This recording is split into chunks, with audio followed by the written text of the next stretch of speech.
ఒక రాజకీయ కరపత్రం లాగా ఉంది. బడ్జెట్ ప్రసంగానికి ఉండాల్సిన గంభీరత కానీ దార్శనికత కానీ ఏమాత్రం కనబడలేదు అధ్యక్ష. ఫార్ములేషన్ ఆఫ్ పాలసీ కన్నా హ్యూమిలియేషన్ ఆఫ్ అపోజిషన్ మీదనే భట్టి గారు ఎక్కువ దృష్టి పెట్టినట్టుగా కనబడ్డది. అధ్యక్ష, నేను సూటిగా ఒక మాట అడుగుతా ఉన్నా అధ్యక్ష, ఎన్ని రోజులు మా పేరు చెప్పి బతుకుతారు? మీరు చేసిందేందో చెయ్యబోయేదేందో గది చెప్పుంది. 8 నెలలు గడుస్తున్నాయి అధ్యక్ష. మన రాష్ట్రంలో దశా దిశ లేని పాలన నడుస్తుంది. ఈ రోజు వరకు ఒక్క పాలసీని సమగ్రంగా రూపొందించలేదు, ప్రజలకు వెల్లడించలేదు. ఎంతసేపు ఉత్త రాజకీయ వృధా, కాయగొరుకుడు మాటలు, విజన్ లేదు, విషయం లేదు. ఇప్పటి వరకు సాధించిన ఒక విజయం లేదు. ఆర్థిక మంత్రి గారు స్వీపింగ్ కామెంట్స్ చేయడంలో సిద్ధహస్తులని ఈ బడ్జెట్ నిరూపించింది. ఒకవైపు బీఆర్ఎస్ ప్రభుత్వం గత 10 ఏళ్లలో అన్ని రంగాల్లో పూర్తిగా వైఫల్యం చెందిందని రాశారు. మరొక వైపు ఇదే బడ్జెట్లో రాష్ట్ర తలసరి ఆదాయం 3,47,229 రూపాయలని పేర్కొన్నారు. ఇంత సెల్ఫ్ కాంట్రడిక్షనా అధ్యక్ష?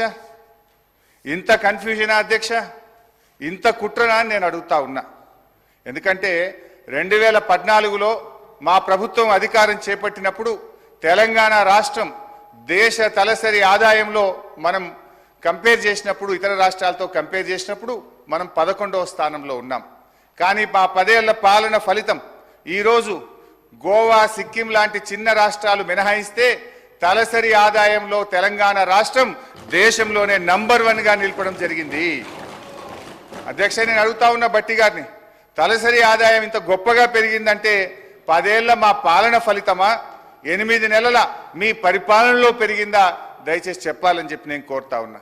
ఒకసారి గుండె మీద చేసుకొని చెప్పండి, ఎవరి పరిపాలనలో ఈరోజు దేశంలో తలసరి ఆదాయంలో ఈ రాష్ట్రం మొదటి స్థానంలో నిలబడ్డది?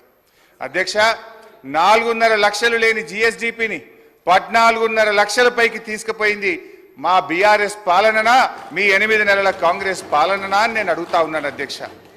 2014లో దేశ జీడిపికి తెలంగాణ కాంట్రిబ్యూషన్ 4.1% అయితే ఈ రోజు అది 5% పెరిగిందంటే ఇది 10 ఏళ్ల మా శ్రమ ఫలితమా, 8 నెలల మీ డ్రామా ఫలితమా అని నేను అడుగుతా ఉన్నాను అధ్యక్ష. అధ్యక్ష, 2013-14లో 1,07,00,000 ఉన్న పంటల ఉత్పత్తిని 4 కోట్ల టన్నులకు తీసుకుపోయింది మా పరిపాలన ఫలితమా, మీ 8 నెలల పాలననా అని నేను అడుగుతా ఉన్నాను అధ్యక్ష. మేం వ్యవసాయానికి ఏం చెయ్యకుండానే 4 రెట్లు ఎక్కువ పంట పండిందా? తెలంగాణ రాష్ట్రం వచ్చినాడు కరెంటు పరిస్థితి ఏంది? ఆనాడు ఏం పరిస్థితి? అడ్డు అదుపు లేని కరెంటు కోతలు, పారిశ్రామికవేత్తలు ఇందిరా పార్క్ దగ్గర ధర్నాలు, వ్యవసాయానికి అర్ధరాత్రి కరెంట్లు, గృహ అవసరాలకు పట్టబగలు కరెంటు కోతలు. కానీ 6 నెలల్లోనే పరిస్థితి చక్కదిద్ది వ్యవసాయానికి చాలినంత కరెంట్ ఇచ్చాం. 2 ఏళ్ల వ్యవధిలో అన్ని రంగాలకు నాణ్యమైన 24 గంటల కరెంట్ ఇచ్చిన ప్రభుత్వం మా ప్రభుత్వం కాదా అధ్యక్ష? ఇవన్నీ చూస్తుంటే ఈ చెయ్యి పార్టీ వాళ్ళు కూడా చెవులలో పుష్పగుచ్చాలు పెడతారని భట్టి గారి ప్రసంగం విన్నాక అర్థమవుతా ఉంది అధ్యక్ష. అధ్యక్ష, 5 దశాబ్దాల కాంగ్రెస్ పరిపాలనలో తెలంగాణ స్థాపిత విద్యుత్ సామర్థ్యం 7,778 మెగావాట్లు. పురోభివృద్ధి లేదని మీరు చెప్పిన ఒక్క దశాబ్దంలోనే తెలంగాణ స్థాపిత విద్యుత్ సామర్థ్యం 19,483 మెగావాట్లకు పెరిగింది. మీరు చేసిన దానికంటే 3 అంతలు చేశాం. ఈ మధ్య అదనంగా 1,400 మెగావాట్లు ఎన్టీపీసీ నుంచి కూడా వచ్చింది. మీ ఇందిరమ్మ రాజ్యంలో తలసరి విద్యుత్ వినియోగం ఎంతుందో తెలుసా? 1,196 యూనిట్లు. అనుకున్నంత అభివృద్ధి సాధించలేదని గౌరవ ఆర్థిక మంత్రి గారు చెప్పిన బీఆర్ఎస్ పాలనలో తలసరి విద్యుత్ వినియోగం 2,349 యూనిట్లకు పెరిగింది అధ్యక్ష. ఇదంతా కాదు బట్టన్న స్పీకర్ గారు, ఇంత పెరిగింది అంత పెరిగిందని సరే లెక్కలు నేను చెప్తా, బుక్కులలో ఉంటుంది. కుల్లా మీరు ఒక్క 10 నిమిషాలు టీ బ్రేక్ ఇవ్వండి. నేను భట్టి గారు పోయి అసెంబ్లీ ముంగట గన్ పార్క్ మీద రోడ్డు మీద నిలబడతాం. రోడ్డు మీద పోయే 10 మందిని బీఆర్ఎస్ పాలనలో కరెంటు మంచిగుందా, కాంగ్రెస్ వచ్చిన 8 నెలల కరెంటు మంచిగుందా అని అడుగుదాం. కుల్లా జనం చెప్తారు కదా అధ్యక్ష. మాది బాగలేదు పురోభివృద్ధి సాధించలేదని మాటలు చెప్తే అయిపోతుంది అధ్యక్ష. అధ్యక్ష, చివరికి ఈ కరెంటు గురించి అధ్యక్ష గౌరవ మన సభానాయకులు ఇదే అసెంబ్లీలో అప్పుడు తెలుగుదేశం పార్టీ శాసనసభ్యుడిగా ఇటువైపు ఉండి ఆనాటి కాంగ్రెస్ ప్రభుత్వం మీద రేవంత్ రెడ్డి గారు అన్న మాటలు ఒక్కసారి నేను గుర్తు చేయదలుచుకున్నా.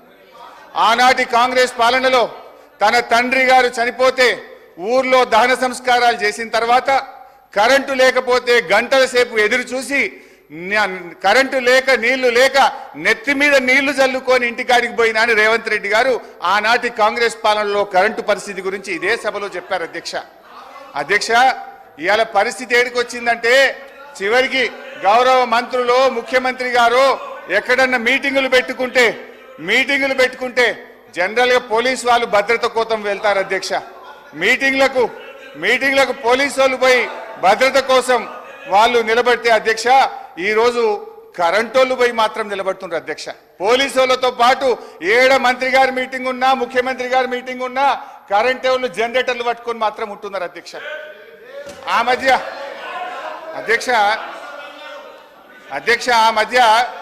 మధ్య రేవంత్ రెడ్డి గారు అప్పుడు మా పార్టీలో ఉన్న కొత్తగా ప్రభుత్వం ఏర్పడ్డాక మా పార్టీలో ఉన్న కేశవరావు గారి ఇంటికి పోయింది. ముఖ్యమంత్రి గారు లోపల పోయిండు, బయట కరెంటు పోయింది. అది పత్రికల్లో ప్రముఖంగా వచ్చింది. సరే అధ్యక్ష, ఓపిక ఇంకా చాలా చెప్పేది ఉంది. రాగే గత కాంగ్రెస్ పరిపాలనలో వృద్ధులకు ఇచ్చిన పెన్షన్ 200 రూపాయలు మేము అధికారంలో వచ్చిన వెంటనే 1000 రూపాయలు చేశాం. రెండోసారి అధికారంలో రాగానే 2000 చేశాం. మా దశాబ్ద కాలంలో ఇచ్చిన మాట ప్రకారంగా వృద్ధాప్య పెన్షన్ 200 నుంచి 2000 రూపాయలు చేశాం అధ్యక్ష. మీ సోకాల్డ్ ప్రజాపాలనలో చెప్పిన 100 రోజుల గడువు దాటిపోయింది. 4000 పెన్షన్ నాలుక మీదనే ఉన్నది. ఉన్న 2000 కూడా చక్కగా రాక అవ్వాదాతల పరిస్థితి అధోగతి అయిపోయింది అధ్యక్ష. 2021లో విడుదలైన నీతి ఆయోగ్ నివేదికలో ఏముంది అధ్యక్ష?